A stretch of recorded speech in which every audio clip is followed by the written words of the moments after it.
வணக்கம் நண்பர்களே. இது VDL பிளாக்ஸ் கதை கேட்கலாம் வாங்க. முல்லைக்கு தேர் கொடுத்த வீரயுக நாயகன் வேள்பாரி கதையை கேட்க வந்திருக்கிற உங்க எல்லாரையும் தட்டியங்காட்டு போற பாக்குறதுக்காக கூட்டிட்டு போறதுல எனக்கு ரொம்பவே மகிழ்ச்சி. இரவாதனின் படை தனித்து போய் மாட்டிக்கொள்ள கூடாது. நீ உடனடியாக இவ்விடம் நீங்கி அவனோடு போய் சேர் அப்படின்னு சொன்ன தேக்கன் கிட்ட, நான் இவ்விடம் விட்டு போனால் உன்னையோ விந்தனையோ இழப்பேன். அதே நேரம் மூஞ்சலையும் சென்றடைய மாட்டேன் அப்படின்னு சொன்னா முடியன். அதே நேரத்துல மயூர் கிழார் கருங்கைவாணன் கிட்ட சொல்றாரு, நாம் எதிர்பார்க்காத வகையில் மூஞ்சலையே உடைத்து கொண்டு உள்ளே போய்விட்டார்கள். நீங்கள் உடனடியாக இவ்விடம் விட்டு மூஞ்சலை நோக்கி போக வேண்டும் அப்படின்னு சொன்ன உடனே கருங்கைவாணன் சொல்றான், நான் இவ்விடம் விட்டு இப்பொழுது அகன்றால் நமது தேர்ப்படையை முற்றிலும் இழக்க நேரிடும். அது வரைக்கும் போன எபிசோட்ல பார்த்தோம். அதுக்கப்புறம் என்ன நடந்ததுன்னு இந்த எபிசோட்ல பார்க்கலாம். வீரயுக நாயகன் வேள்பாரி பகுதி 104. 6ஆம் நாள் போரோட கடைசி 4 பொழுதுகள் தான் மீதம் இருந்துச்சு. தட்டியங்காட்டுல இது வரைக்கும் இல்லாத வகையில இரு தரப்பும் பதற்றத்துல நிலை குலைஞ்சு போயிருந்துச்சு. மயூர் கிழாரால கருங்கைவாணனை மூஞ்சலை நோக்கி அனுப்ப முடியல. தேக்கனால முடியனை இரவாதனை நோக்கி அனுப்ப முடியல. யார் எங்கு நிலை கொண்டு தாக்குறது அப்படின்றத பத்தி ஒவ்வொருத்தருக்கும் ஒவ்வொரு கருத்து இருந்துச்சு. திசைவேழ பரன் மேல நின்னபடி பார்த்துட்டு இருந்தாரு. போர்க்களத்தின் நடுப்பகுதியில தாக்குதல் வீரியம் கொண்டிருக்கு. அதே நேரம் தட்டியங்காட்டின் இடது விளிம்புக்கு அப்பால் மூஞ்சல் பகுதியில வலிமை மிகுந்த தாக்குதல் நடந்துகிட்டு இருக்கு. நேரமாக ஆக போரின் விதிகள் எல்லா இடங்களிலும் மீறப்படுவதற்கான வாய்ப்புகள் அதிகமா இருந்துச்சு. இப்போ தான் நடுவுல இருக்கிற பரன்ல நிக்கிறதா அல்லது இடது பக்க கடைசி பரன்ல நின்னு மூஞ்சலை கவனிக்கிறதா அப்படின்னு முடிவெடுக்க முடியாத குழப்பத்துல நின்னாரு திசைவேழர். குளவன் திட்டுல நின்னுட்டு இருந்த பாரி போர்க்களத்தின் தன்மையை உத்து பார்த்துக்கிட்டு இருந்தாரு. நாகக்கரட்டின் மேலிருந்து இரவாதனுக்குரிய மறை குறிப்புகள் மீண்டும் மீண்டும் ஒலித்து கொண்டே இருந்தது. இப்போ வாரிக்கையனுக்கு வேற என்ன செய்யறது அப்படின்னு பிடிபடல. இனி தாமதிக்க வேண்டாம் அப்படின்னு நினைச்ச நேரத்துல கைய உயர்த்தினாரு பாரி. பக்கத்துல இருந்த கூவல் குடியினர் அதுக்கேத்த மாதிரி ஓசை வெளிப்படுத்தினாங்க. நாகக்கரட்டுல இருந்தவங்களுக்கான உத்தரவு குளவன் திட்டிலிருந்து வந்தது. போர்க்களம் நோக்கி வெளிப்படுத்தும் ஓசைய உடனடியா நிறுத்திட்டாரு வாரிக்கையன். இரவாதன் மூஞ்சலுக்குள்ள தன்னோட முழு படையோட நுழைஞ்சிட்டான். இனியும் பின்னோக்கி வர சொல்லும் மறைக்குறிப்புகளை சொல்லிக் கொண்டிருப்பது தவறு. உள்ளே நுழைந்தவன் இதுவரை நாகக்கரட்டின் குறிப்புகளை கவனித்தறியல. இனி தற்செயலாக கவனிச்சாலும் உள்ளே தாக்குதல் தொடுத்து முன்னேறதா அல்லது வெளியேறதா அப்படின்ற குழப்பம் அவனுக்கு உருவாகும். அதனால கூவல்குடியின் ஓசையை நிறுத்த சொல்றான் பாரி. முழுமையான திறனோடு உள்ள நுழைஞ்சவன எந்த விதத்திலும் திசை திருப்ப வேண்டாம். இதுவரை செய்த முயற்சிகள் சரி, இனி இதை தொடரக்கூடாது. வீரத்தின் விடை என்னவோ அதை ஏற்க ஆயத்தமாவோம் அப்படின்னு நிலை கொள்றான் பாரி. குழப்பமும் பதற்றமும் நிலவிய இந்த நேரத்துல பாரி எடுத்த இந்த முடிவு களத்துல உடனே விளைவை உருவாக்குது. தேக்கனோடு முரண்பட்டு உரையாடிட்டு இருந்த முடியன் நிம்மதி பெருமூச்சு விடுறான். கூவல் குடியினரின் குறிப்பொலி நின்னுருச்சு. இரவாதன் மூஞ்சலுக்குள்ள நுழையாம நின்னுட்டான் அப்படின்ற முடிவுக்கு வரான். பரம்பு தளபதிகள் எல்லாருமே அப்படிதான் நினைச்சாங்க. பதற்றத்துல இருந்து பரம்பு தளபதிகள் வெளிவந்த நிமிஷத்துல தாக்குதலின் வேகம் மேலும் வலிமையடைய தொடங்குது. எதிர்பக்கமா நின்னுட்டு இருந்த கருங்கைவாணனுக்கும் மயூர் கிழாருக்கும் இந்த ஓசை நிறுத்தப்பட்டதுக்கான காரணம் புரியல. அவங்களோட குழப்பம் அதிகமாயிட்டு இருந்துச்சு. பரம்பின் தரப்புல தாக்குதலின் வேகம் அதிகரிக்க மயூர் கிழாரின் குழப்பம் மேலும் அதிகமாகுது. முடியனோடு அவ்வளவு நேரம் உரத்த குரல்ல பேசிக்கிட்டு இருந்த தேக்கன் தன்னோட பேச்ச நிறுத்திக்கிட்டாரு. முடியனின் தாக்குதல் தீவிரமாகுது. அவன் கருங்கைவாணனை நோக்கி சீற்றத்தோட முன்னேறான். தேக்கன் தாக்குதல் களத்தை விட்டு தன்னோட இடத்துக்கு பின்னோக்கி நகர்ந்தான். அவனால மட்டுமே நிலைமையை உணர முடிஞ்சது. இரவாதனின் படை மூஞ்சலுக்குள்ள முழுவதும் நுழைந்திருக்கும். இனியும் பின்வாங்க சொல்ற குறிப்பொலிகள் வேணாம் அப்படின்னு பாரி முடிவெடுத்திருப்பான் அப்படின்னு நினைக்கிறான். மூஞ்சலை பற்றி அவனுக்கு இருந்த தெளிவும் சூலூர் வீரர்களோட தாக்குதல் திறனும் நம்பிக்கை அளிக்கிறதா இருந்த அதே நேரம் மூவேந்தர்களின் அகப்படையையும் கவசப்படையையும் எளிதாக நினைச்சிடக்கூடாது. அது மட்டுமல்ல, ஏற்கனவே முடிவு செஞ்சதை போல முடியனும் விந்தனும் அங்க போகல. இந்த நிலையில தான் என்ன செய்யணும் அப்படின்றதுக்கான திட்டம் இரவாதனுக்கு இருக்குமா?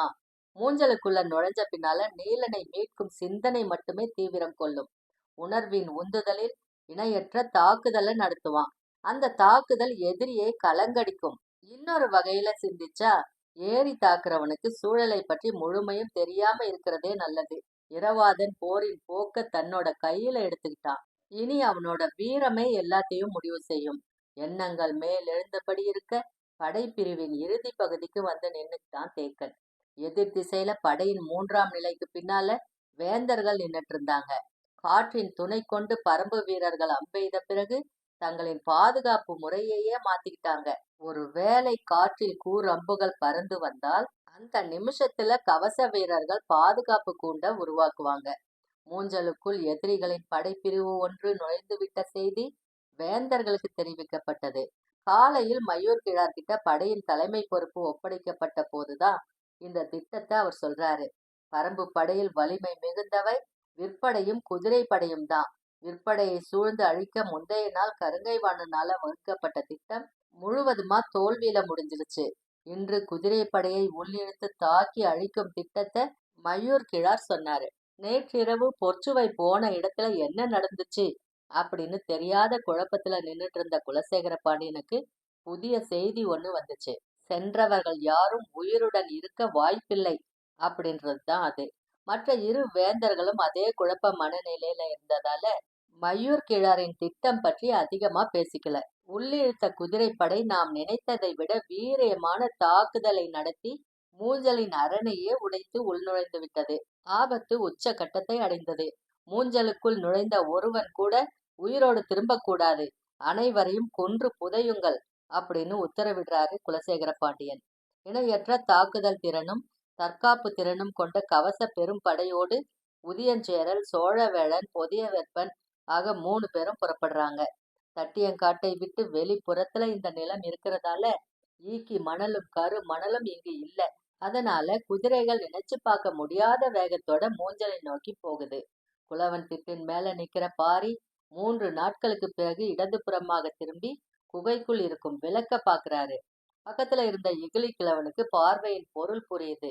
ஆனா விளக்கின் சுடர் அசைவில்லாம எரிஞ்சது. கண்கள் மூஞ்சலை நோக்கி பாய்ந்து செல்லும் வேந்தர்களின் கவச படையையே பார்த்துக்கிட்டு இருந்துச்சு.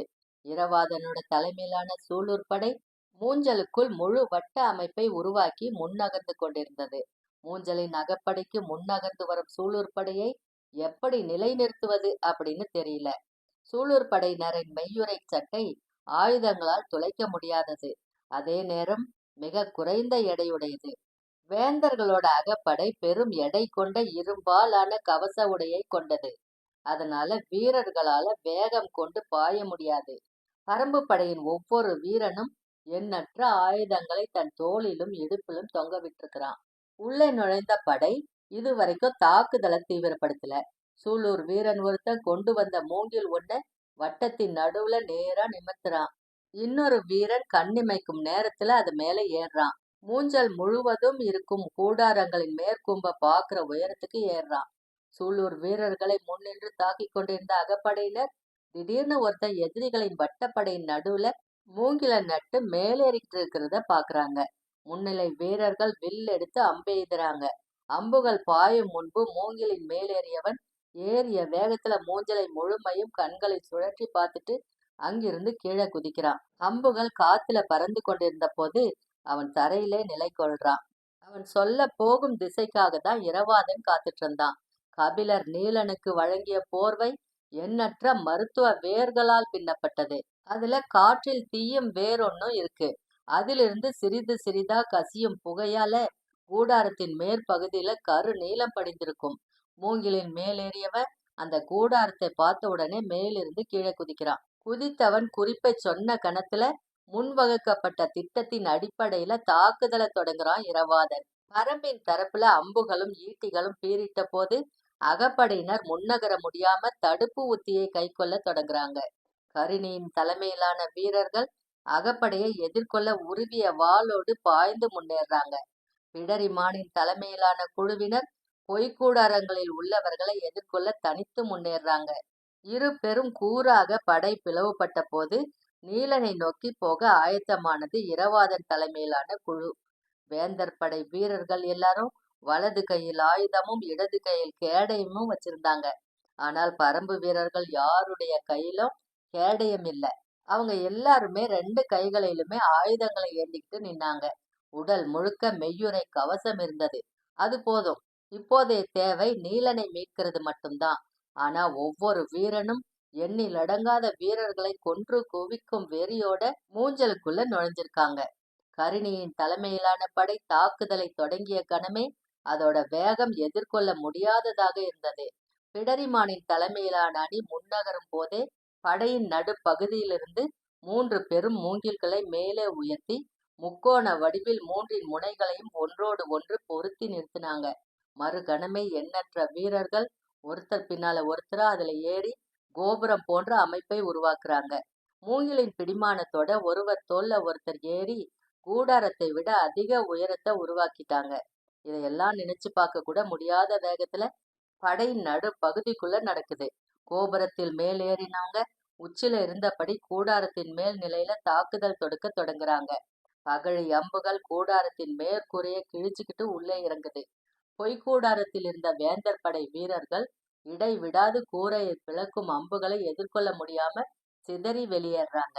அகப்படை சிதறி பொய்க்கூடாரங்கள் கலையத் தொடங்கும் போது வேந்தர்கள் கவசப்படையோடு மூஞ்சலுக்குள்ள நுழைறாங்க.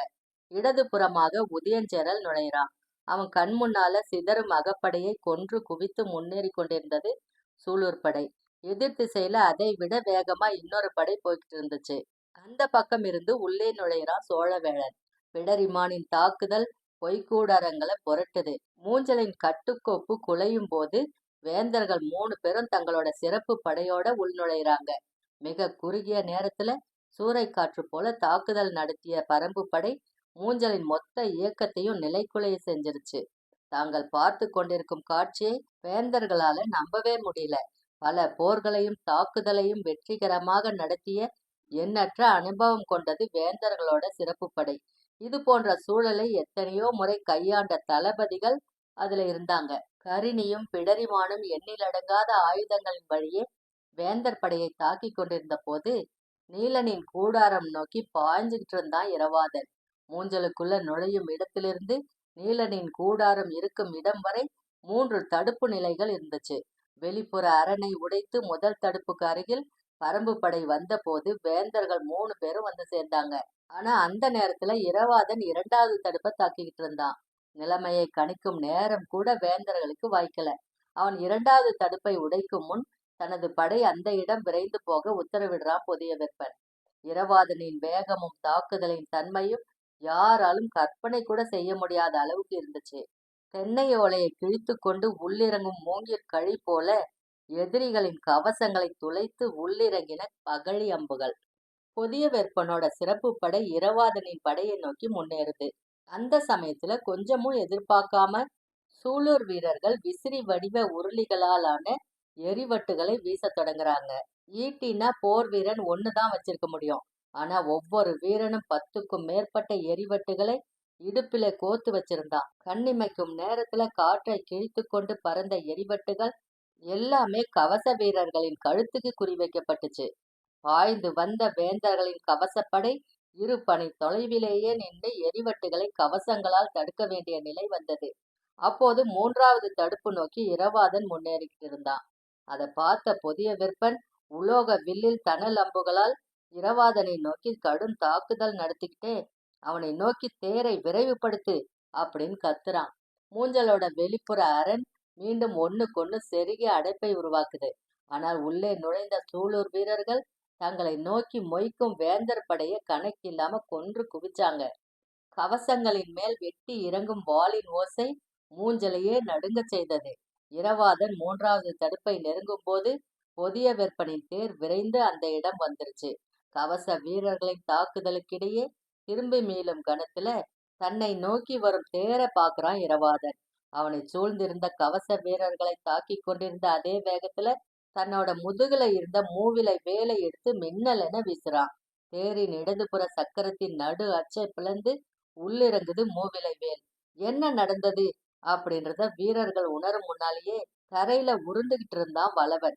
அவனையும் தாண்டி வீசப்பட்டான் புதிய விற்பன். தேரிலிருந்து சரிந்தவனை நோக்கி தாக்குதலை தொடுத்து உயிர் பறிக்கிறதுக்கெல்லாம் இரவாதனுக்கு நேரம் இல்லை. அவனோட வேகத்துக்கு குறுக்கீடா எது வந்தாலும் இடி என தாக்கி அழிச்சிட்டு நீலனின் கூடாரம் நோக்கி போறது மட்டும்தான் அவனோட வேலை. ஏறக்குறைய அவன் நீலனின் கூடாரத்தை நெருங்கிட்டான். விழுந்து எழுந்த வேகத்துல தன்னோட காப்பு படையோடு இரவாதனை நோக்கி பாயிறான் புதிய வேற்பன். பாண்டிய இளவரசனின் தலை சிறந்த பாதுகாப்பு படையினர் 16 பேர் இரவாதனை சுற்றி வளைக்கிறாங்க. இடது கையில நீள்மழுவும் வலது கையில் ஈர்வாளும் கொண்டு இரவாதன் தாக்கிய வேகம் 16 பேரையும் நடுங்கச் செய்யுது. நீலனோட கூடாரத்துக்கு முன்னால நடக்கிற இந்த தாக்குதல்ல மரக்குச்சிகளை வெட்டி தள்ளுறத போல பாண்டிய வீரர்களின் வாட்களை சீவி தள்ளுறான். நீரூற்றுல குளித்து நகர்றவனை போல குருதி ஊற்றுக்கு இடையே முன்னகர்ந்துகிட்டு இருந்தான் இரவாதன். அவனை மறிக்கும் ஆற்றல் அங்கு இருக்கிற யாருக்குமே இல்ல. நீலனின் கூடாரத்துக்குள்ள நுழைய சில அடிகளே இருந்த போது பாய்ந்து முன் சென்று தடுக்கலாமா அப்படின்னு நினைச்ச புதிய வெப்பன் சட்டென பின்னால நிக்கிற போர் பணியாளனுக்கு உத்தரவிடுறான். அவன் உடனடியா அபாய சங்கு ஊதுறான். குலசேகர பாண்டியன் பக்கத்துல இருந்த சிறப்பு படை வீரர்கள் மூஞ்சலை நோக்கி விரைய தொடங்குறாங்க. குலவன் திட்டிலிருந்து போர்க்களம் முழுவதையும் பார்த்த பாரியால மூஞ்சலுக்குள் என்ன நடக்குது அப்படின்றது தெளிவா பார்க்க முடியல. ஆனால் களத்தில் 3ஆம் நிலையை கடந்து நின்னுட்டு இருந்த குலசேகர பாண்டியனோட படைகள் மீண்டும் மூஞ்சலை நோக்கி போறத பாக்குறான் பாரி. இந்த சமயத்துல பரம்பு தளபதிகளை யாராவது ஒருத்தர் மூஞ்சலுக்குள்ள இருக்கணும் அப்படின்னு அவன் மனம் துடிக்குது. கருங்கைவாணன் தலைமையிலான படையை உடனடியாக மூஞ்சலுக்கு வர சொல்லி மையூர் கிழாருக்கு செய்தி வருது. மூஞ்சல் பேராபத்துல சிக்கி இருக்கு. தான் சொன்ன நேரத்துல கருங்கைவாணன் அங்க போயிருந்தா இந்த நிலை உருவாயிருக்காது. தலைமை தளபதியாக தான் பொறுப்பேற்றதை விரும்பாததால அவன் தனது கட்டளையை ஏற்க மறுக்கிறான் அப்படின்னு அவருக்கு தோணுது. திரும்பவும் மையூர் கிழார் சொன்ன போது கருங்கைவாணன் ஏதோ சொல்ல வந்தான். ஆனா அதுக்குள்ள தன்னோட குரலை பல மடங்கு உயர்த்தி கத்துறாரு மையூர் கிழார். அதுக்கு பின்னால கருங்கைவாணன் மறுப்பு எதுவும் சொல்லல. மிக விரிந்த போர்க்களத்துல வந்து சேரும் செய்திகளை எப்படி கையாள்றது அப்படின்றது தனித்த கலை. இவனது நாடே இந்த போர்க்களத்தை விட சின்னது. இவன் இதை எப்படி புரிந்து கொள்ள முடியும் அப்படின்னு நினைச்சுக்கிட்டே தேரை திருப்ப உத்தரவிடுறான் கருங்கைவாணன். தாக்குதல் உச்சம் கொண்டிருந்த இந்த நேரத்துல கருங்கைவாணன் ஏன் விலகி போறான் அப்படின்றது அவனோட தேர்ப்படை தளபதி வெறுகாலனுக்கு புரியல. ஆனா எதிர்த்து நின்னு போரிட்டு கொண்டிருக்கிற முடியனுக்கு புரியுது. கருங்கைவாணனை இந்த இடம் விட்டு நகர விடக்கூடாது. அதுக்கு ஒரே வழி அவனை பார்வை அகலும் முன் அவனது தளபதியான வெறுகாலனை கொன்று வீழ்த்துவது மட்டுமே அப்படின்னு முடிவு செய்றான். அவ்வளவு நேரமும் கருங்கைவாணனின் படைப்பிரிவை தாக்கிக்கிட்டு இருந்த முடியன் தன் வளவனை நோக்கி சொல்றான். நேராக வெறுகாலனை நோக்கி தேரை நிற்காமல் செலுத்து. எக்காரணத்தாலும் வேகத்தை குறைக்காதே அப்படின்னு சொல்லி முடிக்கும் போது பாஞ்சுகிட்டு இருந்தது குதிரைகள். அம்புகளை எடுத்து நான் ஏற்றி விடுவிக்கும் நேரம் கூட முடியனுக்கு இல்ல. கருங்கைவாணன் தனது தேரை மூஞ்சல் நோக்கி திருப்பிட்டான். அவனோட பார்வை மறைவதற்குள் வெறுகாலன் வீழ வேண்டும். கருங்கைவாணன் இங்கிருந்து புறப்படும் போது எதிரிப்படை தளபதி தன்னை நோக்கி முன்னேறி வருகிறான் அப்படின்றது வெறுகாலன் உணர்ந்த கணமே அச்சம் மேலேறத் தொடங்குது. அவன் வழக்கத்தை விட வேகமாகவே அம்பில் வில்லை பூட்டுறான். அப்போது உள்ளங்கை அளவு வண்டுகள் சீறி வர்றது போல அவனை நோக்கி வந்தன. என்ன அவை அப்படின்னு அவன் பார்க்கும்போது மார்பெலும்பிலும் இடது தொடைகளிலும் 2 உள்ளிறங்குது. முன்னுதடு முழுக்க புலி நகங்களான வட்டுடை தட்டு அது. காற்றை அறுத்தபடி சீவி செல்லும். தேர்ந்த வீரன் கண்ணிமைக்கும் நேரத்துல 12 தட்டுக்களை எறிவான். பிளிரும் யானை துதிக்கையை கீழிறக்கும் முன் சாய்த்து விட முடியும். வெறுகாலனால எப்படி அதை எதிர்கொண்டு நிற்க முடியும்? தேரை திருப்பிய கணத்துல வெறுகாலன் வீழ்த்தப்பட்டதை அறிந்து களம் நடுங்க கத்துறான் கருங்கைவாணன். மொத்த காட்சியும் பார்த்துக்கிட்டு இருந்த மையூர் கிழாருக்கு என்ன செய்யறதுன்னே தெரியல. முடியன் மறுபடியும் தன்னோட தேரை பழைய நிலைக்கு கொண்டு வரான். வரும்போதே விண்டனை நோக்கி குரல் கொடுத்தான் முடியன். கன பொழுதும் காலம் தாழ்த்தாதே, ஏறி தாக்கு. விண்டன் முன்னிலும் வேகமா முன்னேறான். அதை பார்த்தபடி கொப்பளிக்கும் ஆவேசத்தோட தாக்குறதுக்காக பாய்ந்து வரான் கருங்கைவாணன். எந்த தூண்டிலை போட்டால் மூஞ்சலை நோக்கி போக விடாமல் திருப்ப முடியுமோ அந்த தூண்டிலை முடியன் வீசியவுடன் திரும்புறான் கருங்கைவாணன். அவனது தாக்குதல் உத்தி இன்னும் கடுமையாக இருக்கும் அப்படின்னு நினைக்கும் போதே 6 பரன்களின் மேலிருந்தும் முரசின் ஓசை மேலெழுது. யாரும் எதிர்பாராத நிகழ்வா அது இருந்துச்சு. அதிர்ந்து பாக்குறாங்க எல்லாருமே. நினைவு மீண்டவனை போல சட்டென திரும்பிய மையூர் கிழார் மூஞ்சலை நோக்கி தேரை விரட்டு அப்படின்றாரு. அவர் அங்க போக தொடங்கியதுமே அவரை விட வேகமா மூஞ்சலை நோக்கி போறான் கருங்கைவாணன். தட்டியங்காடெங்கும் கடைசி 5 பொழுதுகளில் நினைத்து பார்க்க முடியாதபடி தாக்குதல் தொடுத்த வீரர்கள் முரசின் ஓசை கேட்டதும் ஆயுதம் ஏந்திய கைகளை தளர்த்தினாங்க. ஆனால் தளபதிகள் முன்னிலும் வேகமாகவும் படபடப்புடனும் மூஞ்சலை நோக்கி போறாங்க. கருங்கை வாணனின் தேரை தொடர்ந்து அதே வேகத்துல முடியன் வந்துகிட்டு இருந்தான். 3 நாட்களாக குதிரை ஏறாத தேக்கன் முடியனை விட வேகமா குதிரையில பாஞ்சுகிட்டு இருந்தான். விழா எலும்பு உட்குத்தி இறங்குவதெல்லாம் தேக்கனின் நினைவிலேயே இல்ல. அவனை தொடர்ந்து உதிரன் வந்துகிட்டு இருந்தான். மூஞ்சலின் வெளிப்புற அரண் பக்கத்துல வந்து நிக்குது முடியனோட தேர். அவனுக்கு முன்னால தன் கண்களையே நம்ப முடியாம உறைஞ்சு போய் நிக்கிறான் கருங்கைவாணன். அவங்க உயிர் போல காத்த மூஞ்சல் கண் பார்க்கும் எல்லை வரை நொறுக்கப்பட்டுருச்சு. வெட்டுப்பட்ட வீரர்களின் உடல்கள் மலை என குவிக்கப்பட்டிருந்துச்சு. தேரையோ குதிரையோ உள்ளே கொண்டு செல்ல முடியாத அளவுக்கு எல்லாம் நிலை குலைஞ்சு போயிருந்துச்சு. எந்த ஒரு போர்க்களத்திலும் குறுகிய வட்டத்துக்குள் இத்தனை ஆயிரம் கொன்று குவிக்கப்பட்டிருக்க மாட்டாங்க. கருங்கை வாணன் திகைச்சு நிற்கும் போது முடியனோட கண்கள் துடித்தபடி இருந்துச்சு. மூஞ்சலுக்குள் ஒரு சில வீரர்கள் மட்டுமே இங்கும் அங்குமா தென்பட்டாங்க. கவச படையோ அகப்படையோ சூழற் படையோ எந்த படையை சேர்ந்த வீரர்களும் கண்ணிலேயே படல. குதிரைகள் கணக்கில்லாம குத்தி சாய்க்கப்பட்டிருந்துச்சு. குவிஞ்சு கிடக்கிற பிணக்குவியலின் மீது மிதித்து நடக்க முடியல. எல்லாரும் அப்படியே நின்னுட்டு இருந்தாங்க. தொலைவுல ஒருத்த மட்டும் நடந்து வர்றது தெரியுது. யார் அவன் அப்படின்னு யாராலும் அடையாளம் காண முடியல. செந்நிற குருதியில மூழ்கி எழுந்து வந்துகிட்டு இருந்தான். கால்களை இழுத்து முன்னகர முடியல. ஆனாலும் விடாம முயற்சி செஞ்சு வரான்.